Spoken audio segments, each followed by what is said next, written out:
안녕하세요. 저는 평범한 30대 여성 김혜연이라고 합니다. 제 인생에 일어났던 지금 생각해도 소름이 끼치고 기가 막히는 그 일들에 대해 담담히 말해보려 합니다. 한때는 제가 세상에서 제일 운이 좋은 사람인 줄로만 알았습니다. 완벽해 보이는 남편과 재력 있는 시댁, 그리고 평온한 결혼 생활까지 모든 것이 남들의 부러움을 사기에 충분했으니까요. 하지만 그 모든 것이 얼마나 철저하고 역겨운 거짓 위에 지어진 모래성이었는지 그때의 저는 꿈에도 알지 못했습니다. 제 남편이었던 이도훈과의 첫 만남은 아주 우연한 계기로 이루어졌습니다. 당시 저는 직장 생활의 스트레스를 풀기 위해 주말을 맞아 친구들과 함께 시내에 있는 꽤 규모가 큰 라운지바에 놀러 갔습니다. 그곳은 분위기도 무척 고급스러웠고 인테리어나 음악, 제공되는 술과 안주까지 흠잡을 데 없이 깔끔한 곳이었어요. 친구들과 함께 웃고 떠들며 시간을 보내고 있을 때 깔끔한 수트 차림의 한 남자가 저희 테이블로 다가왔습니다. 그가 바로 이도훈이었죠. 아주 젠틀하고 매너 있는 태도로 저희에게 말을 건네더군요. 부담스럽지 않게 대화를 이끌어가는 솜씨가 좋았고 인상도 서글서글하니 호감이 가는 외모였습니다. 자연스럽게 합석을 하게 되었고 특히 저한테 이런저런 대화를 많이 하더라고요. 그런데 대화를 나누다 보니 놀랍게도 그가 바로 이 크고 고급스러운 라운지바의 사장이라는 사실을 알게 되었습니다. 30대 중반쯤 되어 보이는 젊은 나이에 이 정도 규모의 가게를 운영하고 있다니 속으로 정말 성공한 사람이구나, 대단하다라고 생각했습니다.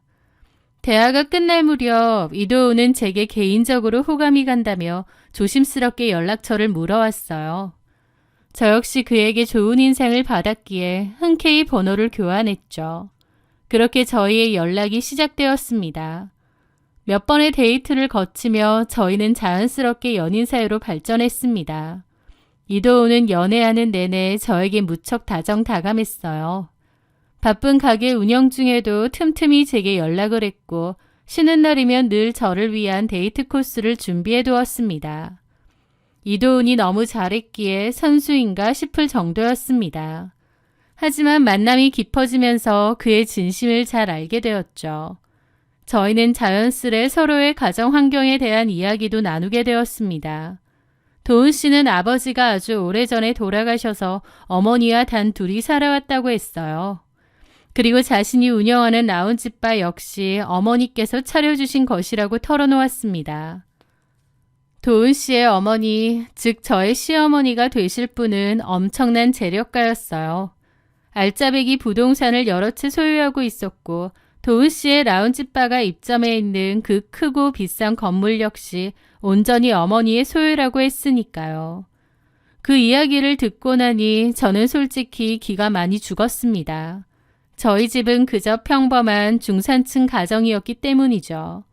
부족함 없이 자라긴 했지만 그렇다고 서울 한복판에 빌딩을 소유하고 아들에게 번듯한 가게를 차려줄 수 있는 수준의 재력과는 거리가 멀었습니다. 혹시라도 도훈 씨의 어머니가 평범한 집안의 저를 마음에 안 들어 하시면 어쩌나 걱정이 앞섰죠. 보통 드라마나 주변의 이야기를 들어보면 부잣집 홀어머니의 외아들 조합은 며느리 자리를 아주 깐깐하게 본다고들 하니까요. 제가 걱정할 때마다 도훈 씨는 제 손을 잡으며 안심시켜 주었습니다. 걱정 마, 혜연아. 우리 엄마는 내가 좋다고 하는 사람은 무조건 다 품어주시는 분이야. 넌 아무 걱정 안 해도 돼. 시간이 흘러 마침내 어머님께 인사를 드리는 날이 다가왔습니다. 잔뜩 긴장한 채로 약속 장소인 조용한 한정식집에 나갔습니다. 처음 뵌 어머님의 첫인상은 제 예상과는 많이 달랐습니다. 화려하거나 기가 센 사모님의 모습이라기보다는 어딘가 무기력하고 지쳐 보이는 인상이었거든요. 도훈 씨의 말로는 어머님의 건강이 막 좋은 편이 아니셔서 사회활동이나 바깥 출입은 거의 안 하시고 주로 집에서만 조용히 지내신다고 하더라고요. 어머님은 저를 꼼꼼히 살피거나 호구조사를 하지도 않으셨습니다. 오히려 저라는 사람에 대해 큰 관심이 없는 듯 보였죠. 제가 어디서 무슨 일을 하는지, 부모님은 어떤 분들이신지 의례적인 질문 몇 가지만 툭툭 던지실 뿐이었습니다. 저를 막 예뻐하고 아껴주시는 따뜻한 분위기가 아니고 그렇다고 저를 탐탁치 않아 하거나 반대하시는 기색도 없었습니다. 그저 내 아들이 데려왔으니 그런가 보다 심드렁하게 넘기는 느낌이 강했다고나 할까요? 인사를 마치고 돌아오는 길에 저는 도훈 씨에게 느낀 바를 솔직하게 말했습니다. 어머님이 나를 별로 마음에 안 들어 하시는 건 아닐까? 너무 말씀이 없으셔서 긴장했어. 그러자 도훈 씨는 웃으며 대답했습니다. 우리 엄마가 원래 좀 그래. 나를 전적으로 믿어서 그런 거지. 아들이 데려온 여자는 무조건 믿는다. 뭐 그런 마인드셔. 저는 그 말을 듣고 내심 안도했습니다. 살갑게 챙겨주시는 시어머니도 좋지만 차라리 이렇게 무심하게 저를 존중해 주시는 편이 훨씬 편할 거라는 생각이 들었기 때문이죠. 어쨌든 평범한 저를 반대하지 않으셨다는 사실 하나만으로도 다행이라 여기며 마음을 놓았습니다. 그렇게 저희는 9개월의 연애 끝에 결혼식을 올리게 되었습니다. 주변 친구들과 지인들은 하나같이 저를 부러워했어요. 혜연아, 너 진짜 결혼 잘한다. 남편이 젊고 잘생겼지, 능력도 좋지. 성격까지 다정다감하잖아. 게다가 시댁까지 빵빵하니 넌 진짜 부족한 게 하나도 없겠다. 친구들의 부러움 섞인 축하를 받으며 저 스스로도 제가 정말 인복이 많고 운이 좋은 사람이라고 굳게 믿었습니다. 결혼 후의 삶도 예상대로 무난하고 평화로웠습니다. 남편은 여전히 저에게 잘했고 가장 걱정했던 고부 갈등은 아예 존재하지도 않았습니다. 어머님은 결혼 후에도 저에게 연락을 먼저 하시는 일이 없었습니다. 제가 안부 전화를 드리면 그저 짧게 대답하고 끊으셨고 명절이나 생신 때 뵙더라도 별다른 말씀 없이 무심한 태도를 유지하셨습니다. 아들 내외가 어떻게 살고 있는지, 밥은 잘 먹고 다니는지, 다투지는 않는지 사소한 일상조차 묻지 않으셨죠. 처음엔 그게 좀 신기하게 느껴지기도 했습니다. 보통 홀어머니의 외아들이면 아들에 대한 집착이 강하거나 애틋해서 어와둥둥하기 마련인데 어머님과 도훈 씨의 사이에는 그런 끈끈한 유대감이 전혀 보이지 않았거든요. 쿨하다 못해 서늘해 보일 정도였죠. 하지만 저는 각자의 사생활을 철저히 존중하는 쿨한 시어머니라고 좋게 포장하며 시집살이 없는 제 편한 처지에 그저 감사할 따름이었습니다. 그러던 어느 날이었습니다. 어머님이 건강이 좋지 않아 공기 좋은 고향집으로 내려가서 요양하며 살겠다고 하셨습니다. 이미 시골에 오래된 터를 허물고 새롭게 번듯한 집을 재건축하고 있다고 하셨죠. 복잡한 서울 생활을 정리하고 그곳에서 유유자적하게 혼자 남은 여생을 보내시겠다는 뜻이었습니다. 집이 어느 정도 완공되어 갈 무렵 저와 도훈 씨는 어머님을 뵙고 집도 구경할 겸 시골로 내려갔습니다. 조용한 마을 어귀에 도착해 공사가 막바지에 이른 집을 둘러보고 있을 때였습니다. 근처를 지나가던 나이 지긋한 동네 어르신 한 분이 저희를 보더니 다가와 아는 체를 하시는 거예요. 너 미순이 아니냐? 어머님의 이름이 박미순이셨기에 어머님은 고개를 돌려 그분을 보시더니 가볍게 목례를 하셨습니다. 어머님도 오랜만에 만난 고향 어른인 듯 했죠. 대강 얘기는 전에 들었어. 다시 고향 내려와서 여기서 산다고? 동네분의 말에 어머님은 덤덤하게 대답하셨습니다. 예, 몸이 좀 안 좋아서 요양차에 내려오려고요. 그런데 그 동네분의 다음 말이 묘하게 제 귀에 박히는 겁니다. 전에 얘기 전에 들었는데 아무래도 그 일이 너무 힘들어서 마음에 병이 생겼나 보네.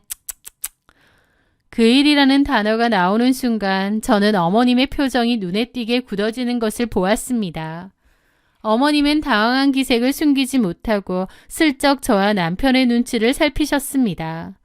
분위기가 싸해진 것을 눈치채지 못한 동네분은 저와 남편을 번갈아 보며 묻더군요. 그런데 이 사람들은 누구? 동네 어르신이 말씀을 채 맺기도 전에 어머님은 갑자기 그분의 팔을 잡아 끌며 황급히 몸을 돌렸습니다. 아유, 저쪽으로 가서 얘기하세요. 여기 공사 중이라 먼지가 많아요.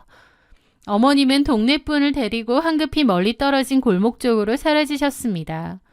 그 자리에 덩그러니 남겨진 저는 고개를 갸웃거릴 수밖에 없었습니다.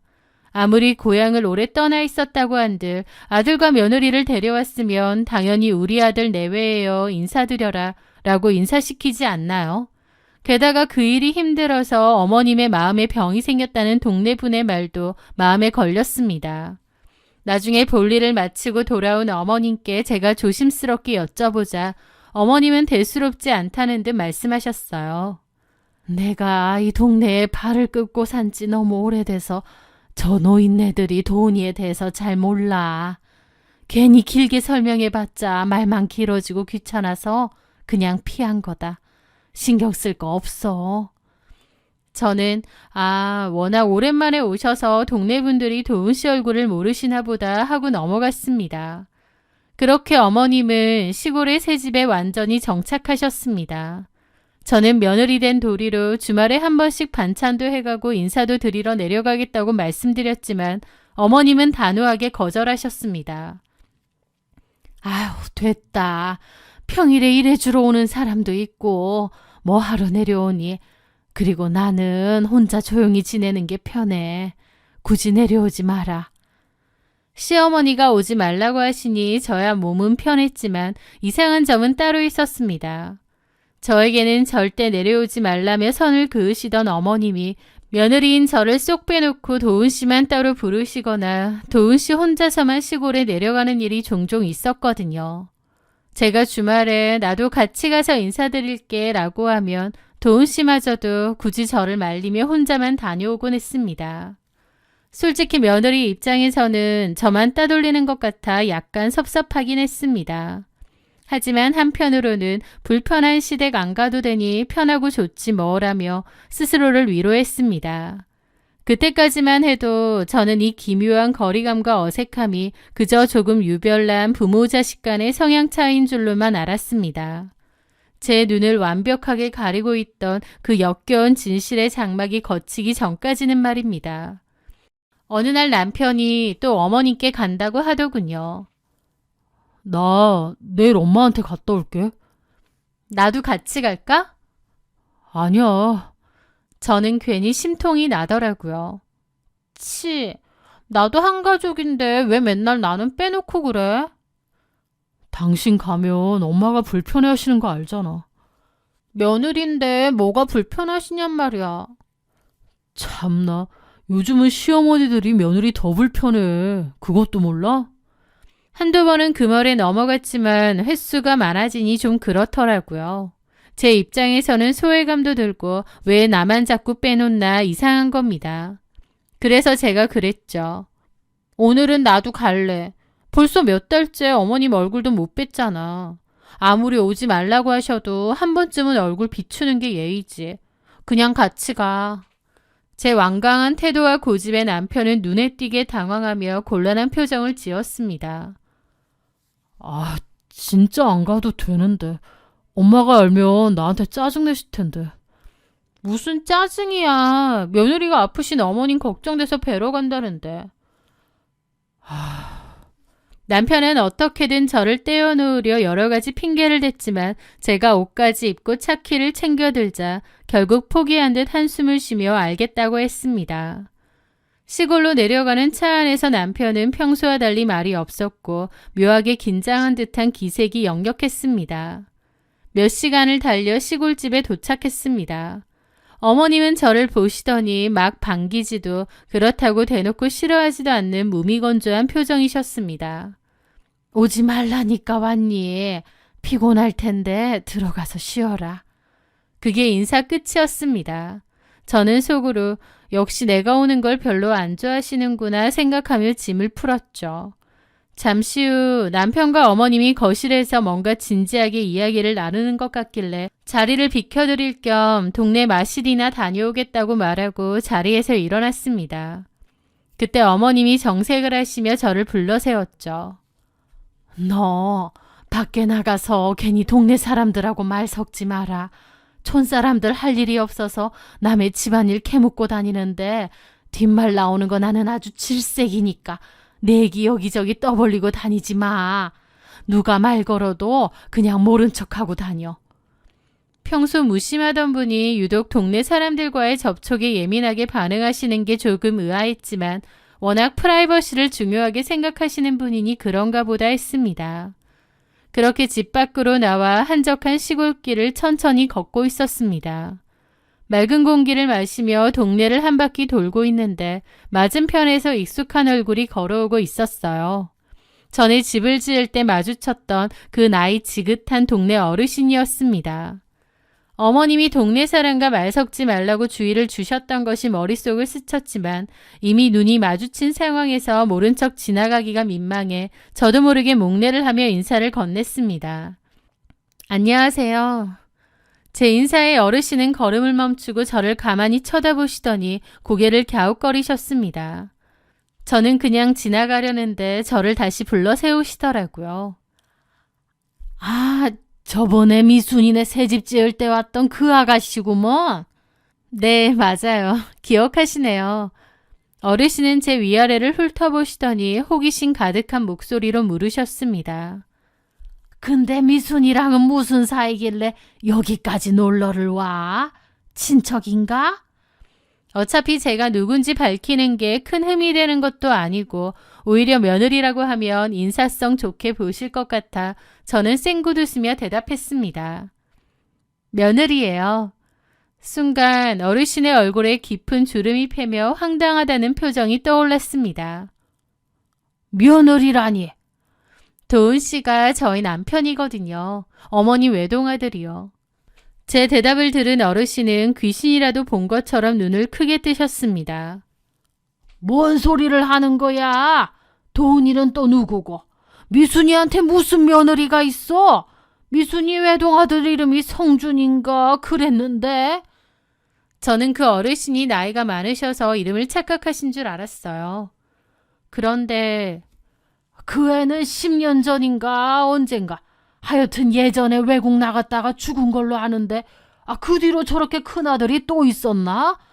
아니 있을 리가 없지. 내가 미순이 사정 뻔히 다 아는데 남편이랑 진즉에 이혼하고 외동아들 딱 하나 있는 걸로 아는데.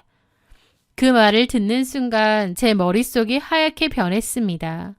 성준이는 누구고 외동아들이 예전에 죽었다고? 그럼 내 남편 이도우는 도대체 누구지? 너무 이상하더라고요. 그 동네 어르신의 입에서 나온 이야기는 제가 아는 사실과 단 하나도 맞는 게 없었죠. 저는 멍한 상태로 집으로 돌아왔습니다. 심장이 미친 듯이 뛰었고 수만 가지 생각이 머릿속을 헤집어 놓았습니다. 그러고 보니 어머님과 남편도 일반적인 모자관계 같지가 않았어요. 제가 모르는 엄청난 비밀이 숨겨져 있는 것만 같았죠. 집으로 돌아가는 차 안에서 저는 결국 참지 못하고 운전대를 잡고 있는 남편에게 물었습니다. 여보, 혹시 성준이라는 사람 알아? 그 이름이 나오자마자 남편의 손이 핸들 위에서 움찔하는 것을 똑똑히 보았습니다. 남편은 놀란 얼굴로 저를 휙 돌아보았죠. 그걸 당신이 어떻게 알아? 어디서 들었어? 아까 동네 한 바퀴 돌다가 동네 어르신을 우연히 뵀거든. 그분이 그러시더라고. 어머님 아들 이름은 성준인데 10년 전쯤에 죽었다고. 당신 이름 대니까 도훈이가 누구냐고 그러시던데. 당신 외동아들 아니었어? 혹시 죽은 형이 있어? 제 말이 끝나기가 무섭게 남편의 얼굴이 불그락 푸르락 달아오르났습니다. 평소에 다정했던 모습은 온데간데 없이 그는 핸들을 거칠게 치며 제게 버럭 화를 내더군요. 아 미치겠네 진짜. 엄마가 밖에서 동네 사람들하고 쓸데없는 말 섞지 말라고 주의 줬잖아. 왜 사람 말을 안 듣고 싸돌아다니면서 그런 말이나 하고 다녀? 동네 노인네가 치매 걸려서 아무 소리나 하는 거 가지고 뭘 나한테 물어. 이러려고 따라왔어? 아니, 왜 화를 내? 나는 그냥 인사만 한 건데 그분이... 그러니까 왜 굳이 안 와도 된다는 거 꾸역꾸역 따라와서 이러냐고. 사람 피곤하게 진짜.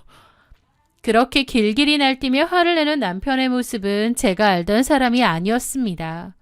그토록 예민하고 방어적으로 나오는 모습은 오히려 뭔가 비밀이 있다는 것을 방증할 뿐이었죠.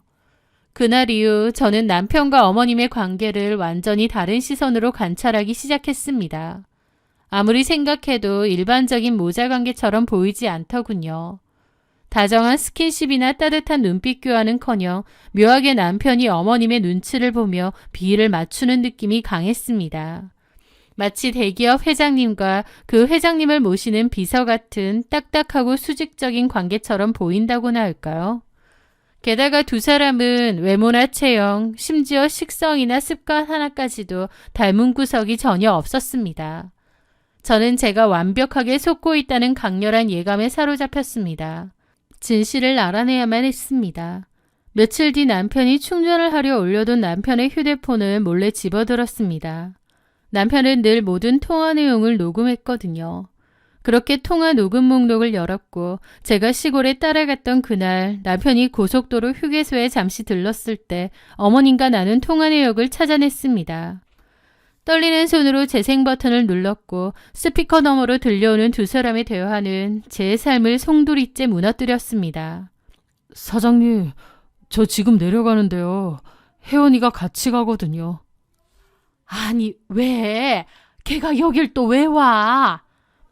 어머님 뵈러 간다고 계속 우기는 통에 제가 어떻게 말릴 수가 없었습니다. 아휴, 넌 그런 것도 하나 네 선에서 처리를 못하니? 그냥 오지 말라고 딱 잘라 말하면 될 것을. 여러 번 오지 말라고 했는데도 귀엽고 따라 나서서요. 아휴, 진짜 피곤하게 만드네 정말. 죄송합니다 사장님. 일단 알았으니까 와서 대충 눈치껏 있다가 빨리 가라. 너는 다음에 걔 떼어놓고 다시 내려오고. 예, 명심하겠습니다. 그렇게 할게요. 근데 걔는 왜 그렇게 오지랖이니? 다른 며느리들은 시어머니가 오지 말라고 하면 속으로 만세 부르고 좋아한다던데. 너는 참 골라도 꼭 걔같이 오지랖 높고 피곤한 애를 골라서 그러냐고. 죄송합니다. 혹시 걔가 우리 사이 눈치채고 염탐하려고 내려오는 건 아니지? 그런 건 아닙니다. 걔 눈치도 없고요. 그냥 진짜 며느리로서 시어머니 보러 가는 의무감 같은 것 같아요. 참나, 지랑 내랑 무슨 진짜 고부 사이도 아니고 네가 기어코 걔랑 결혼하고 싶다고 징징대서 내가 시어머니 노릇해주는 걸로 합의 보고 그러라고 했는데 이게 뭐니? 갈수록 정말 성가시다. 죄송합니다. 제가 잘 타이르겠습니다. 녹음이 끝나는 순간 저는 그 자리에 주저앉고 말았습니다. 엄마가 아니라 사장님? 진짜 고부 사이도 아니라고? 내 남편이 내 시어머니를 사장님이라 부르며 벌벌 떨고 시어머니는 나를 진짜 며느리가 아니라 성가신 방해물 취급을 하고 있었습니다. 피 한 방울 섞이지 않은 두 사람. 진짜 모자 관계가 아니라는 사실이 제 귀로 직접 확인되는 순간이었습니다. 그렇다면 도대체 이 두 사람의 진짜 관계는 무엇일까? 왜 저를 속이면서까지 가짜 모자 행세를 하고 결혼까지 한 것일까? 제 머리로는 도저히 이 기괴하고 끔찍한 상황을 이해할 수가 없었습니다. 저는 눈물을 닦아내며 독하게 마음을 먹었습니다. 저 둘의 추악한 민낯을 제 손으로 낱낱이 파헤치기로 말입니다. 저는 다음날 날이 밝자마자 이 모든 진실을 밝혀줄 사설 탐정 사무실을 찾아갔습니다. 사무실을 찾아가는 제 발걸음은 무거웠습니다. 그렇게 의뢰를 하고 얼마 뒤 탐정 사무실에서 조사가 끝냈다는 연락을 받았어요. 그리고 제 앞에 놓인 서류봉투 안에는 상상조차 하지 못했던 끔찍하고 역겨운 진실이 고스란히 담겨 있었습니다. 설마 했는데 그 두 사람은 정말로 피 한 방울 섞이지 않은 남남이었습니다. 모자 관계는커녕 세상에서 가장 더럽고 추악한 형태의 거래로 묶인 사이였죠. 제 남편이라고 믿었던 이도훈의 진짜 과거는 화려한 라운지바 사장과는 거리가 멀었습니다. 그는 고등학교를 중퇴하고 일찌감치 유흥업소에 발을 들인 인간이었습니다. 20대 초반부터 호스트바에서 일하며 약삭 빠르고 눈치가 빨라 이른바 가게의 에이스로 통했다고 합니다. 손님들의 나이에 맞춰 자기 나이를 속여가며 동정심과 호감을 사는 데 능숙한 싹수가 노란 인간이 바로 제 남편이었던 거죠. 그리고 그 호스트바에서 도우는 박미순을 만났습니다. 박미순에게는 남모를 깊을 상처가 있었습니다. 시골 동네 어르신이 무심코 뱉었던 성준이라는 이름. 그 이름은 박미순의 진짜 외아들 이름이었습니다. 박미순의 아들 최성준은 외국으로 유학을 갔다가 불의의 교통사고로 세상을 떠났다고 했어요. 금이야 오기야 키우던 외아들을 잃은 박미순은 그 상실감을 견디지 못해 완전히 망가져 버렸다고 합니다. 원래는 자기 관리가 철저하고 깐깐했던 사람이었지만 아들의 죽음 이후 인생의 허무함을 느끼며 매일 밤 술과 유흥에 빠져 흥청망청 살기 시작한 것입니다. 그러다 호스트바에서 도훈을 만나게 된 것이죠. 눈치 빠르게 자신의 비위를 맞추며 싸바싸바 구는 도훈에게 박미순은 급격히 빠져들었습니다. 처음에는 손님과 호스트의 관계였지만 점차 밖에서도 만나는 사이가 되었고 결국 박미순은 도훈의 스폰서가 되었다고 했습니다. 박미순은 도훈에게 외제차를 사주고 고급 아파트를 내주었으며 급기야는 그 거대한 라운지바까지 차려준 것이었습니다. 대외적으로는 사람들의 시선을 의식해 양아들이라고 소개하고 다녔지만 실상은 철저한 스폰서 관계였던 겁니다. 도훈은 그 돈과 생활을 유지하기 위해 자신의 진짜 부모와는 아예 인연을 끊고 살았다더군요. 그렇게 8년이라는 시간 동안 기형적인 스폰서 관계로 지내오던 중 도훈이 저를 만나 결혼을 결심하게 된 것입니다. 도훈은 저와 진짜 가정을 꾸리고 싶다며 박미순에게 관계를 끝내자고 요구한 모양인데 도훈에게 깊이 집착하고 있던 박미순은 그 제안을 거절했다고 했습니다. 그리고 남편 역시도 좀 아쉬웠겠죠.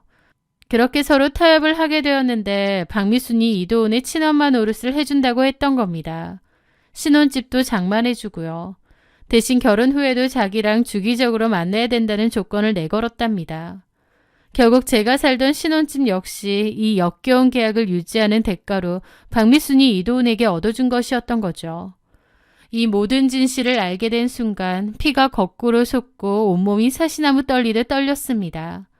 9개월의 연애 그리고 결혼 생활 내내 저를 속이며 틈만 나면 그 기괴한 관계를 유지해온 두 사람을 생각하니 구역질이 나더군요. 저는 당장 서류를 챙겨 집으로 돌아와 남편 앞에 집어 던졌습니다. 증거와 조사 기록들을 눈앞에 들이밀자 남편은 얼굴이 하얗게 질려 아무 말도 하지 못했습니다. 저는 곧바로 박미순에게도 전화를 걸었습니다. 분노에 찬 제 목소리에도 박미순은 끝까지 이기적이고 뻔뻔했습니다. 나는 걔가 해달라는 대로 해준 것뿐이다. 내 돈 받아서 가게 차리고 집 얻은 건 그놈인데 왜 나한테 따지니? 나 성가시게 하지 말고 너네 집 일은 너희들끼리 알아서 해결해라. 자신은 아무런 잘못이 없다는 듯 전화를 끊어버리는 태도에 얼마나 뒷골이 당기던지요. 다음 날 저는 곧바로 변호사를 선임했습니다. 이도훈을 상대로 사기 결혼에 의한 이혼 및 위자료 소송을 제기했고 동시에 이 끔찍한 사기극의 공범이자 원흉인 박미순에게도 거액의 정신적 손해배상과 위자료 청구 소송을 걸었습니다. 그리고 거기서 멈추지 않았습니다. 탐정 사무실을 통해 알아낸 도훈의 진짜 부모님 연락처로 전화를 걸어 당신들의 아들이 지난 8년간 어떤 짓을 하고 살았는지 모든 진실을 알렸습니다. 평범하게 살고 계시던 도훈의 진짜 부모님은 아들의 실체에 경악을 금치 못했죠. 며칠 뒤 도훈의 부모님은 박미순이 요양 핑계로 숨어 지내던 그 시골 마을로 직접 찾아갔다고 했습니다. 조용하던 시골 동네가 발칵 뒤집힌 건 당연한 일이었죠. 내 아들 뻘되는 놈한테 돈 먹여서 그딴 짓을 하고 싶냐? 이 더럽고 추잡한 년아! 도훈의 어머니가 박미순의 집 문을 두드리며 동네가 떠나가라 고함을 쳤고 그 난리통에 온 동네 사람들이 그 둘의 역겨운 스폰서 관계를 다 알게 되었다고 했습니다. 겉으로는 고상한 척 자식 잃은 슬픔에 병이 난 척하며 살던 박미순은 동네 사람들의 경멸 어린 시선과 수군거림을 견디지 못해 집을 헐값에 부동산에 넘기고 다시 이사를 가버렸다고 했죠. 이 사건을 계기로 이도훈과 박미순의 관계도 완전히 파탄이 났습니다. 친부모가 찾아온 것에 대해 박미순은 분노하여 이도훈과 한바탕 했다고 들었고 자신의 명의로 되어 있던 라운지바와 집을 모두 회수한 것이죠. 이도호는 자기가 여태까지 이렇게 운영을 해왔다며 박미순을 상대로 법적 싸움도 벌였지만 결국 이도훈이 이길 수 없는 싸움이었던가 봅니다. 결국 이도훈은 재판에서 패소했고 빈털터리로 쫓겨났다고 하더라고요. 배운 게 도둑질이라고 외곽의 오래된 호스트바로 돌아갔다는 소식도 어렴풋이 들었습니다. 평생을 남을 속이고 기생하며 살아온 그 남자에게 어울리는 참으로 비참한 말로가 아닌가 싶더라고요. 저는 이혼 소송에서 승소했고 두 사람 모두에게서 정당한 위자료를 받아냈습니다. 물론 소송에서 이기고 그들이 파멸하는 것을 보았다고 해서 제 상처가 단숨에 아문 것은 아닙니다. 가장 믿었던 사람에게 완벽하게 기만당하고 제 인생의 한 페이지가 온통 거짓이었다는 사실은 한동안 저를 깊은 우울감과 대인 기피증으로 몰아넣었거든요. 하지만 저는 억울하게 주저앉아만 있지는 않으려 합니다. 쓰디쓴 경험이었지만 그 쓰레기 같은 인간들을 제 인생에서 일찍 끊어낸 것을 천만다행이라 여기려 해요. 이제 겨우 조금씩 마음을 추스르며 망가진 일상을 회복해 나가고 있고요. 지난날의 끔찍했던 악몽은 훌훌 털어버리고 앞으로 제 삶에는 진실하고 좋은 일들만 가득했으면 좋겠습니다. 지금까지 제 기막힌 사연을 들어주셔서 진심으로 감사합니다.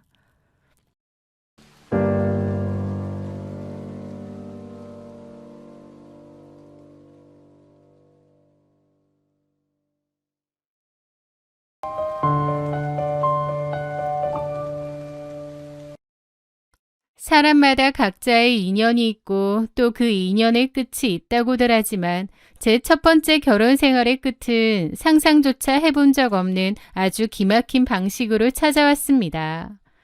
가끔씩 그때의 기억을 떠올리면 여전히 헛웃음이 나오곤 해요. 제 사연이 다른 분들에게는 한편의 어이없는 블랙 코미디처럼 들릴지도 모르겠네요. 지금부터 제 이야기를 들려드리겠습니다. 제 전남편의 이름은 지영우였고 청소용품 제작과 사업을 하는 사람이었어요. 직업이 사람의 성격을 만드는 건지 아니면 그런 성격을 가졌기에 그 직업을 선택한 건지는 모르겠지만 전남편은 자신의 일만큼이나 성격도 엄청나게 깔끔한 사람이었습니다. 이른바 정리광이자 결벽증에 가까운 성격을 가지고 있었거든요. 연애 시절부터 그의 깔끔함은 유별났습니다. 식당에 가면 소독 티슈로 자신의 자리와 수저를 두세 번씩 닦는 것은 기본이었고 차 안에는 항상 종류별로 소독제와 소독 티슈가 구비되어 있었습니다. 사실 밖에서 생활하다 보면 화장실 문제도 무시할 수 없잖아요. 그런데 전 남편은 공중 화장실을 거의 이용하지 못했습니다. 여러 사람이 쓰는 변기에 앉는 것 자체를 생리적으로 견디지 못했거든요. 물론 사회생활을 하다 보면 어쩔 수 없이 밖에서 용변을 해결해야 할 때가 있죠. 그럴 때면 그는 가방에서 휴대용 소독 스프레이와 두꺼운 소독 티슈를 꺼내 변기 커버를 일일이 다 닦아내고 그 위에 일회용 커버까지 씌운 뒤에야 겨우 볼일을 보곤 했습니다. 그마저도 웬만하면 참았다가 집에 와서 해결하려고 하는 편이었고요. 숙박시설에 대한 거부감은 더 심했습니다. 남들이 쓰던 침구, 제대로 소독되지 않았을지도 모르는 욕실, 특유의 모텔이나 호텔 냄새를 너무나 싫어했어요. 그래서 저희는 연애 때부터 1박 2일 여행을 가는 일이 드물었고 결혼 후에도 정말 피치 못할 사정으로 출장을 가거나 하는 경우가 아니면 밖에서 잠을 자지 않았습니다. 무조건 집으로 돌아와 우리 침대에서 자야 직성이 풀리는 사람이었죠. 남들이 보면 피곤하게 산다고 혀를 내두를 만한 성격이었지만 저는 오히려 그런 남편이 나쁘지 않았습니다. 저 역시 지저분한 것보다는 100번 낫다고 생각했으니까요. 결혼 후 집안일은 대부분은 남편의 몫이었습니다. 제가 안 하려고 한 게 아니라 남편 본인이 저를 말렸어요. 당신은 내가 하는 방식대로 못하잖아. 내 정리정돈 스타일이 있으니까 굳이 당신이 손대지 마. 내가 알아서 할게. 남편은 늘 그렇게 말했습니다.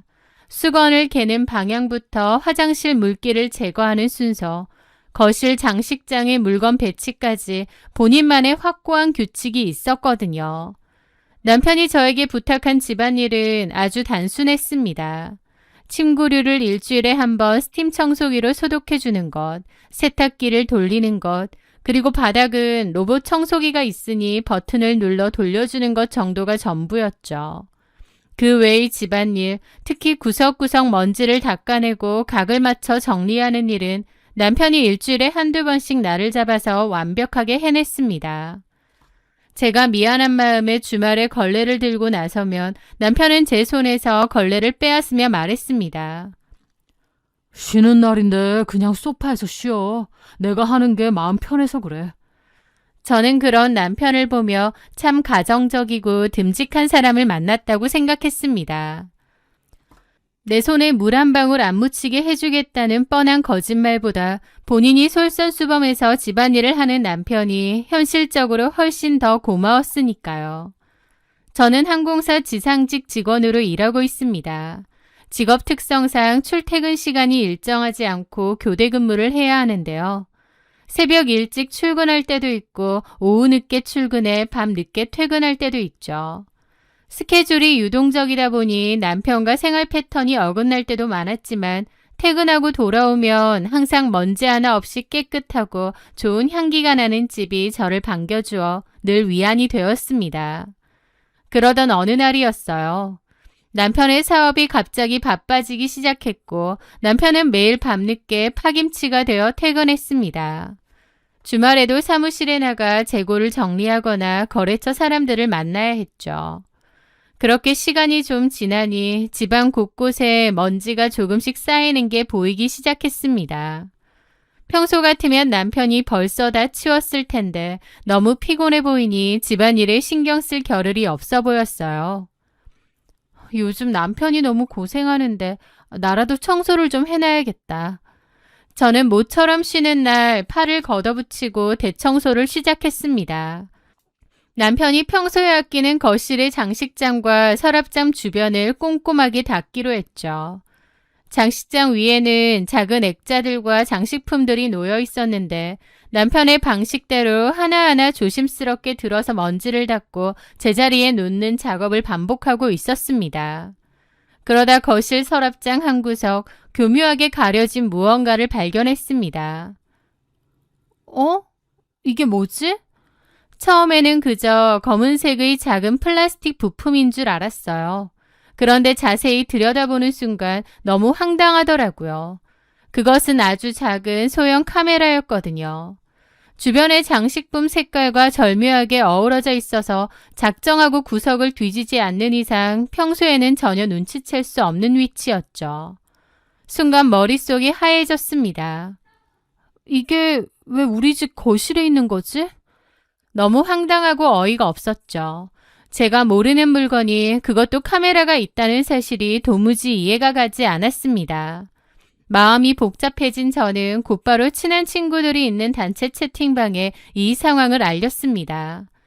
카메라 사진을 찍어서 보내자 친구들의 반응도 즉각적으로 쏟아졌죠.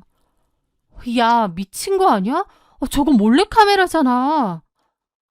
집에 저런 게 왜 있어? 남편이 설치한 거야? 저는 남편 외에는 우리 집에 올 사람도 없고 설치할 사람도 없다고 대답했습니다. 그러자 한 친구가 조심스럽게 말하더군요. 혜경아, 너무 찝찝하다. 혹시 남편이 너 감시하려고 설치한 거 아니야? 다른 친구는 현실적인 조언을 해주었습니다. 일단 혼자 상상하지 말고 남편 오면 물어봐. 대체 무슨 생각으로 저런 걸 숨겨놓은 건지 알아야 할 거 아니야. 친구들의 말을 들으니 저 역시 찝찝해졌습니다. 나한테 말도 안 하고 카메라를 설치했다? 그것도 이렇게 교묘하게 숨겨서? 아무리 생각해도 상식적이지 않더라고요. 저는 결혼 생활 내내 남편이 의심할 만한 짓을 단 한 번도 한 적이 없었습니다. 퇴근하면 곧장 집으로 왔고 교대 근무 스케줄도 남편과 항상 공유했거든요. 그런데 도대체 왜 나를 감시하는 듯한 이런 짓을 벌인 걸까 불안함과 괘씸함이 동시에 밀려오더군요. 그날 밤 남편이 평소처럼 지친 얼굴로 퇴근했습니다. 저는 남편이 씻고 나오자마자 거실 소파에 앉히고는 그 소형 카메라를 테이블 위에 올려놓았습니다. 여보, 이거 뭐야? 제가 낮고 차분한 목소리로 묻자 남편의 눈이 눈에 띄게 커졌고 당황한 기색이 역력했습니다. 이게 왜? 내가 오늘 대청소하다가 발견했어. 장식장 구석에 숨겨져 있던데 당신이 설치한 거 맞아? 대체 이게 왜 우리 집 거실에 있는 거야? 남편은 잠시 말을 더듬더니 이내 손사래를 치며 변명을 시작했습니다. 아, 놀랐구나. 미안해, 여보. 내가 당신한테 말한다는 걸 깜빡했네. 그거 방범용으로 설치한 거야. 무슨 방법요? 그리고 그걸 왜 숨겨서 설치해? 제가 조목조목 따져 묻자 남편은 변명에 살을 붙이기 시작했습니다. 아니, 내 고객 중에 집에 도둑이 들어서 귀중품이 없어진 사람이 있었거든. 그 얘기 듣고 나니까 갑자기 우리 집도 불안해지는 거야. 당신도 교대 근무하느라 집에 혼자 있거나 비어있을 때가 많잖아. 그래서 나름대로 안전하게 하려고 인터넷에서 싼 거 하나 사서 설치해본 거야. 남편의 눈빛은 흔들리고 있었고 목소리는 평소보다 크고 빨랐습니다. 그런데 왜 숨겨놨어? 나한테는 왜 말도 안 했고. 숨긴 게 아니라 그냥 눈에 띄면 인테리어상 지저분해 보이니까 구석에 둔 거지. 그리고 당신한테는 말하려고 했는데 일이 너무 바쁘고 그래서 저 카메라 존재 자체를 까맣게 잊고 있었어. 진짜야. 그의 설명을 듣고 있으니 아주 말이 안 되는 건 아니었습니다. 평소 걱정도 많고 철두철미한 성격이니 남의 집 도둑 맞은 이야기를 듣고 오버해서 방범용 카메라를 달았을 수도 있겠다는 생각이 들었죠. 하지만 여전히 석연치 않은 구석이 있었습니다. 남편은 제 눈치를 보더니 먼저 말하더라고요. 당신이 이미 보고 찝찝해하고 기분 상했나 보네. 나도 막상 달아놓고 보니까 쓸데없는 짓 한 것 같아. 그냥 버릴래. 남편은 제 대답을 듣기도 전에 그 소형 카메라를 거실 쓰레기통에 휙 던져버렸습니다. 그리고는 멋쩍게 웃으며 제 어깨를 주물렀습니다. 내가 괜한 짓 해서 당신 놀라게 했네. 미안해. 다신 이런 거 안 살게. 배고프다. 우리 야식이나 시켜 먹을까? 너무나도 서둘러 상황을 무마하려는 남편의 태도. 굳이 방법용이라면서 나한테 말도 없이 은밀하게 설치할 필요가 있었을까? 그리고 방법용이라면서 왜 버린 걸까? 머릿속에는 여전히 물음표가 떠다녔지만 저는 더 이상 캐묻지 않았습니다. 어쨌든 남편이 제 눈앞에서 카메라를 버렸고 평소에 늘 저에게 잘해주고 가정적인 사람이었기에 그저 조금 유별난 해프닝 정도로 치부하고 넘어가기로 마음먹었죠. 그렇게 그 일은 작은 총극처럼 지나가는 줄 알았습니다. 남편은 다시 평소에 다정하고 깔끔한 남편으로 돌아왔고 저 역시 바쁜 교대 근무 일상 속으로 빠져들며 그날의 찝찝함을 서서히 잊어갔거든요. 첫 번째 카메라 소동이 있은 후 저희 부부의 일상은 다시 예전의 평온함을 되찾은 듯 했습니다. 그렇게 3개월이라는 시간이 흘렀어요. 그날은 어느 평일 오후였습니다. 제가 오전 근무를 마치고 일찍 퇴근한 날이었는데요. 집에 돌아와 씻고 거실 소파에 앉아 텔레비전을 보며 쉬고 있었습니다. 그런데 리모컨이 안 보여서 찾으려고 TV 아래에 있는 서랍장 쪽을 살피던 중이었습니다. 저희 집 TV 서랍장은 블랙 셋톱박스와 와이파이 공유기, 그리고 남편이 사다 놓은 작은 전자시계와 디퓨저 같은 자잘한 물건들이 놓여 있었어요. 리모컨을 집어들려던 순간 서랍장 한 구석에 놓인 탁상용 전자시계가 묘하게 눈에 거슬렸습니다. 원래부터 있던 시계이긴 했는데 시계 앞면의 검은색 액정 부분에 작은 구멍 같은 것이 언뜻 보였거든요. 스쳐 지나갈 수도 있었겠지만 이상하게 걸리더군요. 먼지가 묻은 건가 싶어 손가락으로 닦아내려 했는데 손끝에 닿는 촉감이 이상했습니다. 저는 숨을 죽이고 휴대폰 플래시를 켜서 그 구멍을 비춰보았죠. 불빛에 반사되어 영롱하게 빛나는 아주 작은 둥근 렌즈. 네, 그것은 또 다른 소형 카메라였습니다. 이번에는 지난번처럼 겉으로 드러난 형태도 아니었습니다. 위장형 기기였던 거예요. 순간 온몸에 소름이 돋으며 팔에 닭살이 쫙 올라왔습니다. 심장이 쿵쿵 뛰다 못해 귀에서 이명까지 들리는 듯 했죠. 남편이 또? 3개월 전 남편은 제가 찝찝해하니 당장 버리겠다며 카메라를 버렸지만 그 후 더 작고 교묘하게 위장된 카메라를 사서 다시 설치했던 것입니다. 이쯤 되니 덜컥 겁이 나는 거예요. 남편에게 정신적인 문제가 있는 것은 아닐까 하는 생각이 들었기 때문이죠. 평소에는 직장 생활도 잘하고 사람들과의 관계도 원만한 정상적인 사람이었습니다. 그런데 아내 몰래 집안에 카메라를 거듭 설치한다니요. 혹시 남편에게 관음증 같은 도착 증세가 있는 건 아닐까? 내가 모르는 그의 정신병이 있는 건 아닐까? 당장이라도 남편에게 전화를 걸어 따지고 싶더라고요. 하지만 저는 끓어오르는 화를 억누르고 떨리는 손을 진정시켰습니다. 지난번처럼 무턱대고 따져 물었다가는 또다시 말도 안 되는 변명을 늘어놓으며 이 상황을 모면하려 들게 뻔했습니다. 그리고 저 카메라를 치워버리고 또 다른 방식으로 저를 기만할지도 모를 일이었죠. 일단 참자. 남편이 왜 자꾸 이런 짓을 하는지, 저 카메라의 진짜 목적이 무엇인지 내 눈으로 직접 확인해야겠다. 저는 카메라를 건드리지 않고 원래 있던 그대로 놓아두었습니다. 그리고 남편이 퇴근하기만을 기다렸죠. 그날 밤 남편은 평소처럼 다정한 얼굴로 퇴근했습니다. 저는 최대한 자연스럽게 행동했습니다. 새벽 2시 남편이 깊이 잠든 것을 확인한 저는 조심스럽게 침대에서 빠져나왔어요. 그리고 남편의 휴대폰을 집어들었습니다. 부부 사이에도 프라이버시가 있다고 생각해서 단 한 번도 남편의 휴대폰을 몰래 본 적이 없었지만 이번만큼은 확인해야겠더군요. 저는 곧바로 사진첩과 애플리케이션 목록을 뒤지기 시작했습니다. 카메라와 연동되어 있을 법한 앱을 찾기 위해서였죠. 폴더마다 숨겨진 앱이 없는지 꼼꼼하게 살피던 중 평소 남편이 쓰지 않는 다른 메신저 앱이 하나 더 깔려있는 걸 알게 됐어요. 들어가 보니 그 메신저 안에는 단 하나의 대화방만이 존재하더군요. 상대방의 이름은 거래처 최 사장이라고 되어 있었지만 대화방을 열어 내용을 읽어 내려가는 순간 제 눈을 의심할 수밖에 없었습니다. 오빠, 와이프 출근했어? 오늘 오후 근무라서 방금 나갔어. 카메라로 확인했으니까 안심하고 와도 돼.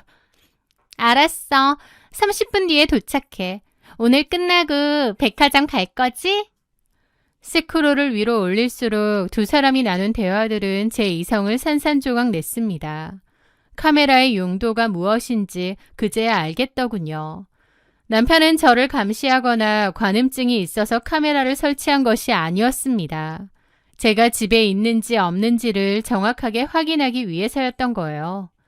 이유는 만나오던 내연녀가 있었고 무려 저희 집에서 만남을 가져왔던 것입니다. 남편은 앞서 말했듯 다른 사람이 쓰던 침구는 쓰지 못하는 결벽증 환자인데요. 아무리 바람이 나고 육체적인 관계를 맺고 싶어도 모텔이나 호텔 같은 숙박시설은 그의 성격상 도저히 이용할 수가 없었나 보더라고요. 그래서 그가 선택한 가장 깨끗하고 안전한 장소가 바로 우리 집이었던 겁니다. 매일 본인이 쓸고 닦아 소독까지 완벽하게 해놓은 우리 집 안방 침대 말이죠.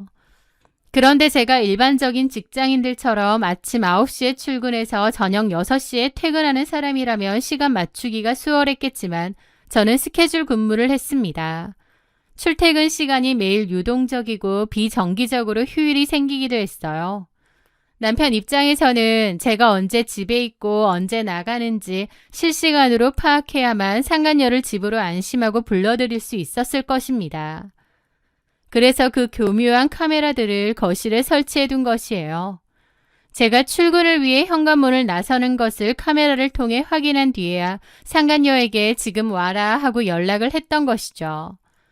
상간녀는 남편이 집안에 카메라를 설치해두고 제 동선을 파악한다는 사실을 이미 다 알고 있었습니다. 게다가 그 상황을 즐기고 있더군요. 남의 집 안방에서 이러는 거 진짜 스릴 있네. 오빠 침대 확실히 누워보니까 푹신하고 좋더라. 냄새도 좋고. 내가 얼마나 철저하게 관리하는데 빨리 와. 기다리고 있어. 그 메시지들을 읽는 순간 슬프다거나 가슴이 찢어진다는 감정보다는 어처구니가 없어서 기가 찼습니다. 분노를 넘어선 경멸이 차오르더라고요. 그 유난스러운 결벽증 때문에 밖에서는 못 자겠고 분류는 저지르고 싶으니 내 출퇴근 스케줄을 확인하기 위해 카메라를 정성껏 위장에 설치했다는 사실. 참 지랄도 정성이다. 속으로 그 말이 절로 맴돌았습니다. 더 놀라운 사실도 있었습니다. 두 사람의 대화 내용을 미루어 보아 그 여자는 남편과 단순히 마음이 맞아 연애를 하는 상간녀가 아니었습니다. 대화 내용 중간중간에 이번 달 돈은 언제 입금해 줄 거야 같은 말들이 오가고 있는 걸 보니 남편은 그 여자에게 매달 돈을 갖다 바치며 만남을 유지하는 일종의 스폰서 관계 같더라고요. 본인이 돈을 주고 여자를 부르는 입장이니 오라면 오고 가라는 가는 그런 관계였던 겁니다. 사업 힘들다고 나한테는 생활비로 쪼개서 주면서 뒤로는 저 여자한테 뭉칫돈을 바치고 우리 집 안방까지 내어주다니. 남편이 아니라 무슨 징그러운 벌레처럼 느껴질 정도였습니다. 당장 자고 있는 남편의 얼굴에 물이라도 끼얹고 휴대폰을 집어 던지고 싶었죠. 하지만 저는 휴대폰 화면을 조용히 끄고 원래 있던 자리에 똑같이 올려두었습니다. 지금 당장 분통을 터뜨려봤자 무릎 꿇고 싹싹 빌며 한 번만 용서해달라고 매달릴 테지만 저는 이 인간에게 변명할 기회도 주고 싶지 않았습니다. 그렇게 방으로 돌아와 뜬 눈으로 밤을 새웠어요. 머릿속은 차갑게 식어갔고 어떻게 하면 이 두 인간을 가장 바닥으로 끌어내릴 수 있을지 계획을 세우기 시작했죠. 남편이 제 스케줄을 감시하기 위해 카메라를 달았다면 저 역시 그 방식 그대로 돌려주기로 마음먹었습니다. 저는 휴대폰과 연동되는 소형 홈캠을 따로 하나 구입했습니다.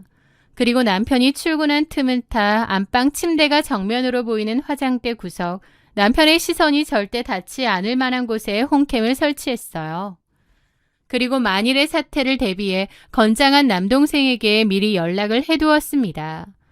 그날부터 저는 겉으로는 평소와 다름없이 행동했습니다.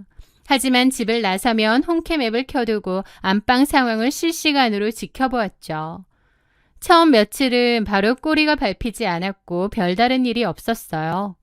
그리고 며칠 뒤 제가 오후 근무로 평소보다 좀 늦게 집을 나섰던 날이었습니다. 1시간 정도 지났을 무렵 홈캠 앱 화면에 알림이 울리더라고요. 남편과 낯선 여자가 들어온 것이죠. 저는 딱 걸렸다 생각하며 바로 집으로 향했습니다. 그리고 동생에게도 집으로 와달라고 연락을 했죠. 집 앞에 도착한 저는 일말의 망설임도 없이 집 안으로 들어갔고 안방문을 열어젖혔습니다. 뭐 하는 짓거리야? 제 등장에 침대 위에서 뒹굴고 있던 두 사람은 비명을 지르며 떨어졌습니다. 제 뒤를 따라 들어온 남동생은 그 추악한 현장을 휴대폰 동영상으로 남김없이 촬영하기 시작했죠. 너, 혜경아, 네가 지금 어떻게... 남편은 덜덜 떨리는 목소리로 제 이름을 불렀습니다. 네가 거실에 숨겨둔 몰래카메라 내가 모를 줄 알았어? 나 없는 시간 확인해서 집구석에서 상간녀 끌어들이니까 스릴 넘치고 좋았니? 제 입에서 몰래카메라 이야기가 나오자 남편의 얼굴은 하얗게 질리다 못해 잿빛으로 변했습니다. 모든 것을 들켰다는 절망감이 그 얼굴에 고스란히 드러나더라고요. 여자는 동생이 카메라를 들이밀자 찍지 마세요. 저 이 사람 유부남인 줄 몰랐어요. 라며 뻔뻔한 거짓말을 내뱉기 시작했습니다. 놀고 있네. 유부남인 줄 몰랐다고? 단톡방에서 남의 집 안방 침대 푹신하고 좋다고 떠들어댄 건 누구고? 매달 내 남편한테 돈 받아 처먹은 건 누군데? 입 다물고 가만히 있어. 저는 악을 쓰거나 눈물을 흘리지도 않았습니다. 그저 차갑고 건조하게 두 사람을 내려다보았습니다. 바닥에 주저앉아 바지를 주섬주섬 입으며 여보, 내 말 좀 들어봐. 이게 다 오해가... 하고 변명하려는 남편을 보니 그저 헛웃음만 나오더군요. 저는 길게 말 섞을 가치도 못 느껴서 딱 한마디만 하고 안방을 나왔습니다. 우린 이혼이야. 앞으로 연락은 변호사 통해서만 할 테니 그런 줄 알아. 저는 그 길로 제가 찍어둔 홈캠 영상, 남동생이 찍은 현장 덮친 동영상, 그리고 남편 휴대폰에서 미리 빼두었던 대화 캡처본까지 곧바로 이혼소송과 함께 상간소송을 진행했습니다. 빼도 박도 못하는 명백한 증거들 앞에서 남편과 그 여자는 발뺌조차 하지 못했죠. 남편은 소송 내내 한 번만 용서해달라고 자기가 미쳤었다고 무릎을 꿇고 빌었지만 제 마음은 이미 차갑게 식어버린 지 오래였습니다. 8개월간의 소송이 이어졌고 결국 위자료와 재산 분할을 깔끔하게 받아내며 남편과 완벽하게 갈라섰습니다. 첫 번째 결혼은 그렇게 참담하고 기막힌 실패로 끝이 났습니다. 한동안은 남자에 대한 환멸과 사람에 대한 불신으로 우울한 시간을 보내기도 했죠. 하지만 시간이 약이라는 말처럼 상처는 서서히 아물어갔습니다. 그리고 이혼 후 3년이 지났을 무렵 저는 지금의 남편을 만나 재혼을 하게 되었습니다. 지금의 남편은 전 남편과는 정반대의 사람이지만 자라보고 놀란 가슴 소뚜껑 보고 놀란다고 했던가요? 한번 그런 일을 겪고 나니 제게는 일종의 트라우마 같은 증세가 남고 말았습니다. 지금 남편이 절대로 그런 사람이 아니라는 것을 머리로는 너무나 잘 알고 있으면서도 저도 모르게 카메라 렌즈 같은 게 숨겨져 있지는 않은지 이리저리 살펴보게 되는 습관이 생겼거든요. 처음 제 그런 행동을 본 지금의 남편은 조금 의아했습니다. 하지만 제가 과거에 겪었던 그 기막힌 사연을 담담하게 털어놓자 남편은 제 행동을 다 이해해 주더라고요. 그런 일을 겪고 나면 충분히 그럴 수 있어. 언제라도 불안한 마음 들면 나한테 다 얘기해. 그런 든든하고 듬직한 남편의 모습에 저도 점차 안정을 찾아가고 있는 것 같아요. 첫 번째 결혼은 그야말로 어처구니 없는 이유로 산산조각이 났지만 어쩌면 그 일을 겪었기에 지금의 소중한 사람을 만나게 된 것인지도 모르겠습니다. 몰래카메라로 저를 속였던 전 남편의 그 지독한 정성은 참으로 어이가 없었지만 이제는 그저 술자리에서 친구들과 웃으며 씹을 수 있는 하나의 황당한 과거 안주거리로 남았으니까요. 저는 지금의 남편과 함께 평온한 행복을 누리며 잘 살아가려 합니다. 저의 긴 사연 읽어주셔서 감사합니다.